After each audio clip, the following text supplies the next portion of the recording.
Pensar puede ser el acto más peligroso que hayas cometido sin darte cuenta.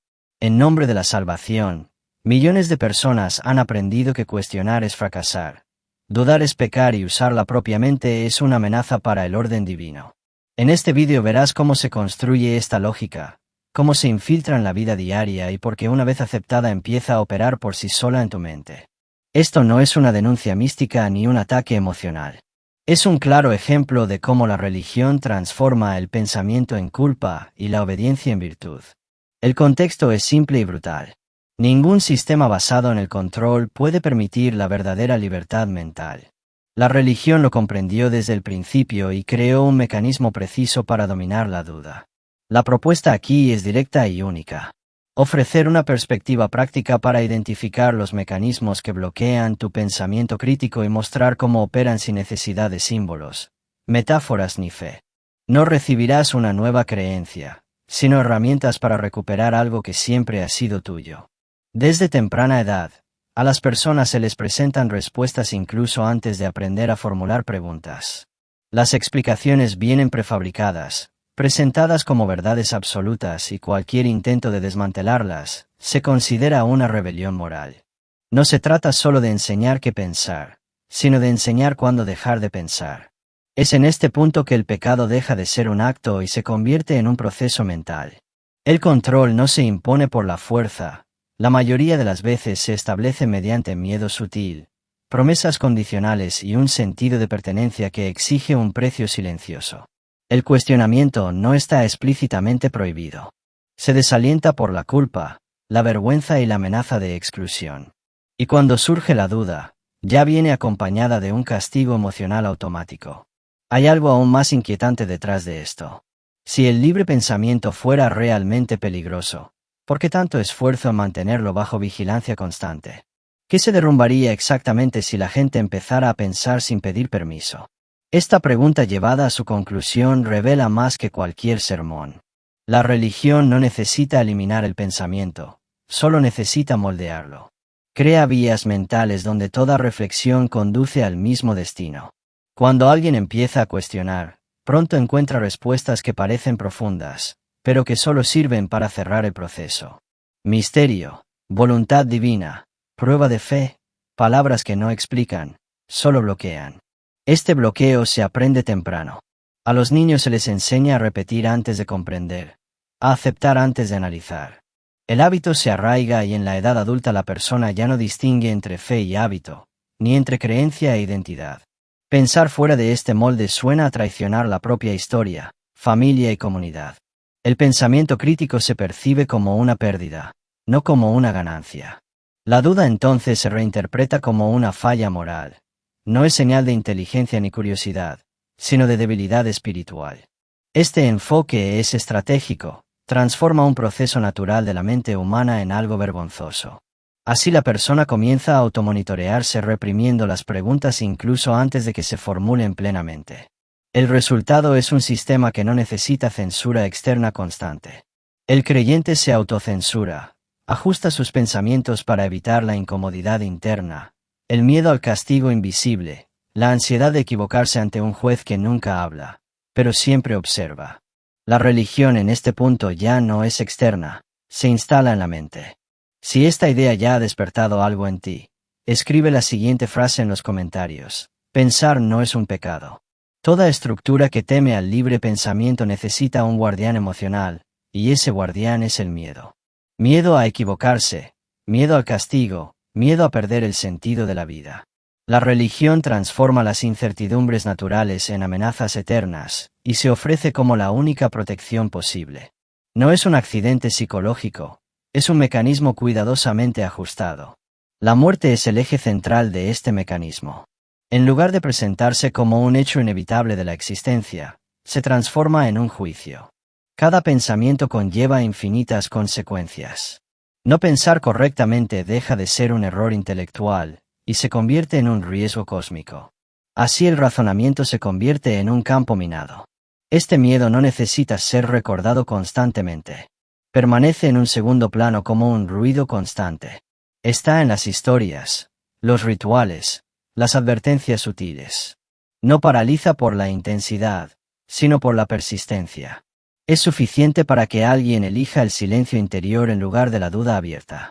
Lo más efectivo es que este miedo se acompañe de un alivio inmediato. Simplemente obedece, acepta y no cuestiona. La tranquilidad emocional se restablece rápidamente, reforzando la conducta.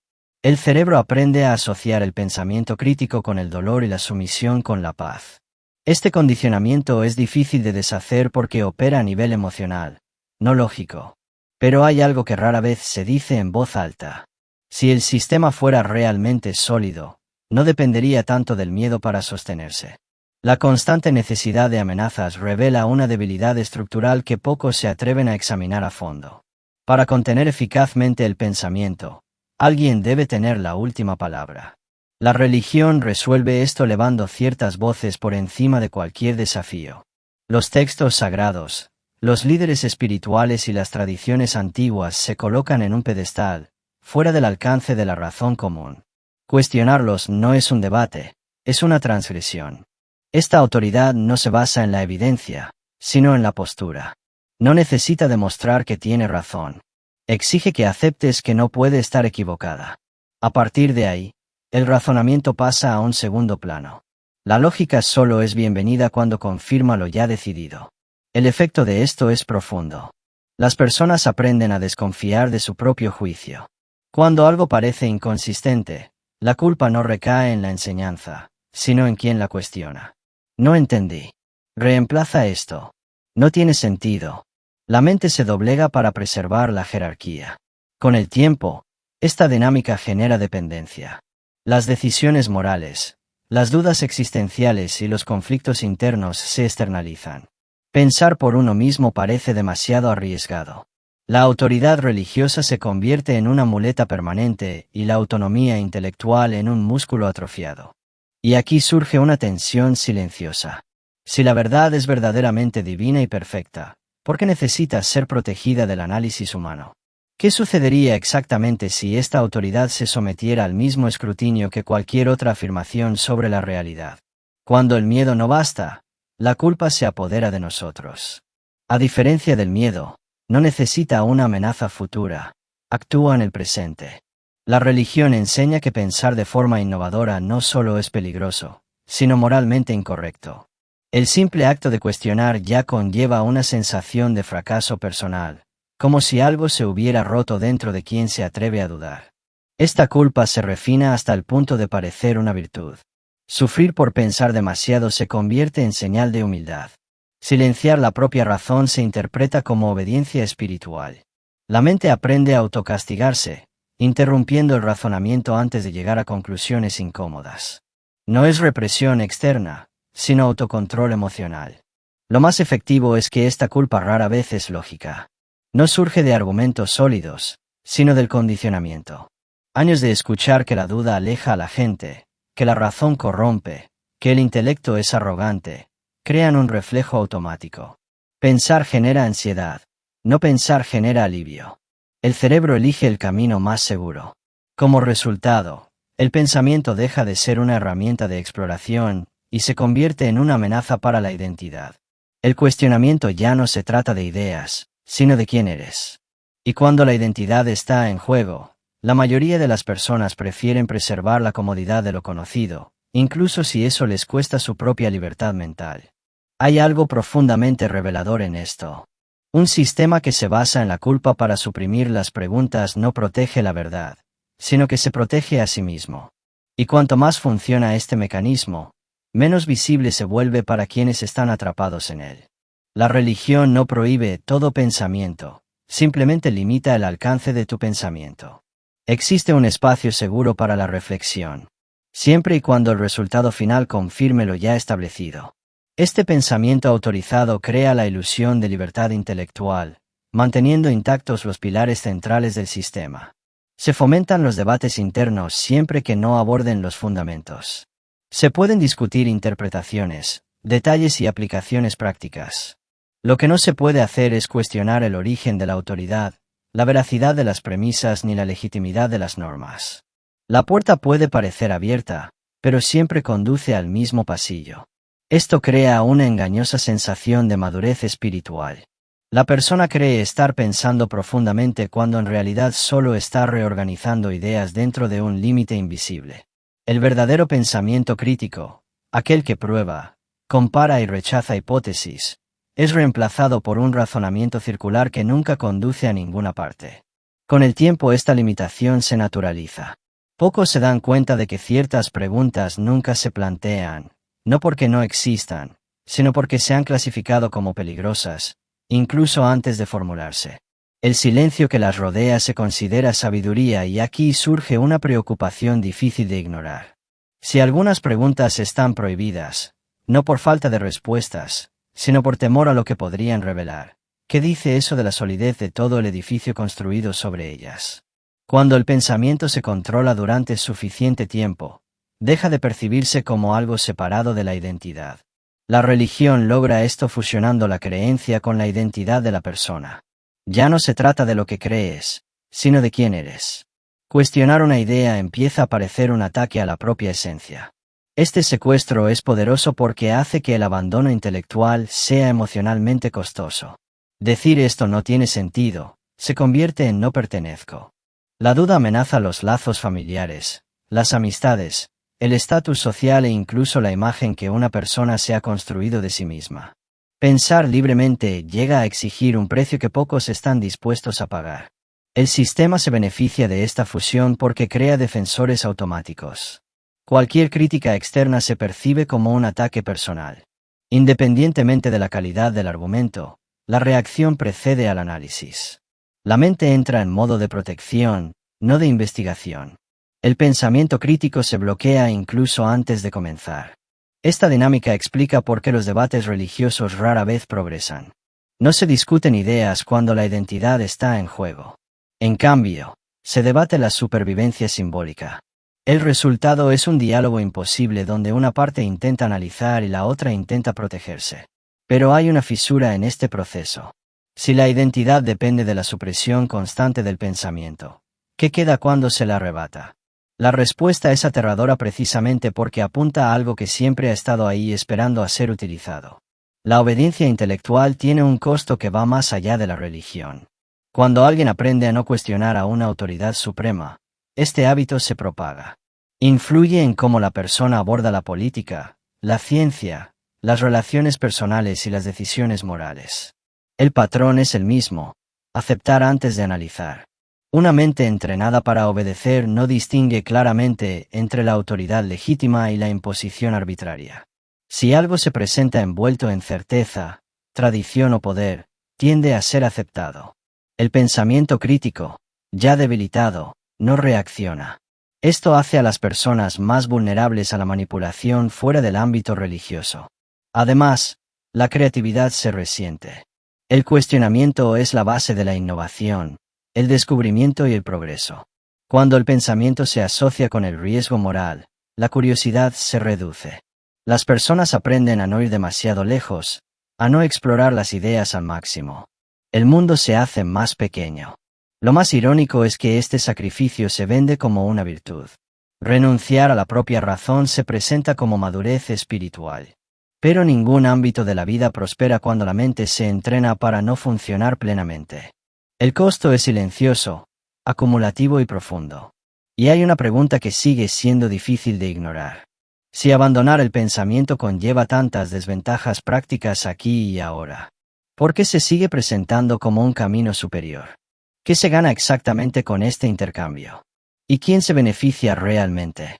Muchos creen permanecer en la religión por decisión racional, pero rara vez examinan cómo se moldeó esa decisión. Cuando todas las alternativas se presentan como peligrosas, vacías o inmorales desde el principio, la decisión ya es errónea desde el principio. No se trata de elegir entre posibilidades reales, sino entre la seguridad emocional y el miedo condicionado. La religión construye una narrativa donde fuera de ella solo existe el caos. El libre pensamiento se describe como frío, solitario y sin sentido. Esta caricatura sirve para hacer que cualquier enfoque intelectualmente repulsivo sea incluso antes de ser considerado. La mente aprende a rechazar caminos que nunca ha explorado. Esta ilusión de elección se ve reforzada por narrativas selectivas. Se amplifican los casos de personas perdidas fuera de la fe, mientras que las trayectorias de autonomía, ética y significado construidas sin religión se ignoran o descalifican. El sesgo es constante y silencioso. Así permanecer en el sistema parece voluntario, cuando en realidad es el resultado de un campo de posibilidades artificialmente reducido. Pensar con originalidad requiere no solo valentía, sino también la voluntad de afrontar el vacío inicial creado por el mismo sistema que se pretende abandonar. Y ahí es precisamente donde algo empieza a volverse inquietante. Si la verdad fuera tan evidente, ¿por qué sería necesario presentar todas las alternativas como amenazas existenciales? ¿Qué pasaría si alguien pudiera mirar hacia afuera sin este filtro impuesto desde el principio? Recuperar la capacidad de pensar libremente no es algo repentino, es un proceso. Implica desaprender los reflejos emocionales, cuestionar la culpa automática y aceptar la incertidumbre como parte de la condición humana. La religión vende respuestas prefabricadas. El libre pensamiento requiere esfuerzo, pero restaura la autonomía. Este proceso comienza cuando la duda deja de verse como un enemigo. Cuestionar no destruye los valores, simplemente pone a prueba cuáles se sostienen por sí mismos. La ética que sobrevive sin la amenaza divina es más sólida que la que se mantiene gracias al miedo. Pensar libremente no significa sustituir una creencia por otra, sino reclamar el derecho a evaluar, comparar y rechazar ideas con base en la evidencia y la coherencia. Significa dejar de externalizar el juicio moral y asumir la responsabilidad de las propias conclusiones. La incomodidad inicial es real. Soltar certezas absolutas da miedo, pero esta incomodidad es diferente del miedo impuesto. No paraliza, expande. Es la señal de que una mente vuelve a funcionar sin ataduras invisibles. Si este contenido te resultó útil, dale a me gusta, suscríbete al canal y activa las notificaciones para no perderte los próximos vídeos. Esto ayuda a que este tipo de debate continúe y llegue a más personas que también quieren reivindicar su derecho a pensar. Cuando la mente empieza a operar fuera del control religioso, algo cambia de forma irreversible. No porque aparezcan todas las respuestas, sino porque disminuye la necesidad de respuestas absolutas. El mundo deja de ser un campo minado moral y se convierte en un espacio de investigación. La realidad ya no necesita encajar en un dogma para tener sentido. En esta etapa, muchas personas se dan cuenta de lo predecibles que eran sus pensamientos previos. Las reacciones, los argumentos, incluso las emociones ya estaban preconfiguradas. Al salir de este punto surge una extraña sensación de silencio interior. No el silencio impuesto, sino el silencio que precede a una pregunta genuina. Es incómodo, pero honesto. La ética comienza a reorganizarse sin supervisión sobrenatural. Las buenas obras dejan de realizarse por temor al castigo y comienzan a realizarse por la comprensión de las consecuencias. Esto atemoriza a quienes han aprendido que sin religión no hay moralidad, pero la experiencia práctica demuestra lo contrario. La responsabilidad aumenta cuando no puede delegarse en una autoridad divina. También hay una inquietante claridad sobre el pasado, no en un sentido de culpa, sino de reconocimiento. Se hace evidente cuánto ha sido moldeado, limitado y dirigido el pensamiento de uno. Esta percepción no pretende alimentar el resentimiento, sino prevenir recaídas. Comprender el mecanismo es la mejor defensa contra él. Y hay un detalle que pocos mencionan. Una vez que aprendes a identificar los sistemas que castigan el pensamiento, se vuelve imposible no verlos en otras partes. Una mente entrenada para cuestionar no acepta fácilmente ninguna forma de autoridad ciega. Si hay algo que la religión siempre ha intentado ocultar, es que el verdadero pecado nunca fue moral, fue intelectual. Pensar por uno mismo amenaza las estructuras que dependen de la obediencia, no de la comprensión. Por eso se demonizaba la duda, se desconfiaba de la razón y se trataba la curiosidad como un peligro.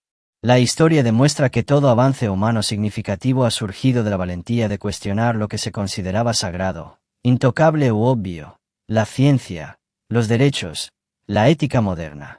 Todo esto ha requerido que alguien piense más allá de lo permitido. Ninguno de estos logros se logró con la sumisión mental. Esto no significa reemplazar la religión con cinismo o arrogancia intelectual. Simplemente significa reconocer que ninguna idea merece inmunidad al pensamiento crítico. Lo verdadero necesita ser protegido del análisis. Lo que exige silencio para sobrevivir ya se condena a sí mismo. Pensar libremente no garantiza comodidad, pero sí honestidad. Y contrariamente a lo que se ha enseñado, la honestidad intelectual no destruye el sentido de la vida, simplemente elimina significados artificiales que necesitaban miedo para sostenerse por sí mismos. En última instancia, la cuestión no es si crees o no. Es si piensas u obedeces, porque los sistemas van y vienen, los dogmas cambian de forma, pero la capacidad de pensar es el único territorio que al perderse arrastra todo lo demás consigo sin hacer ruido.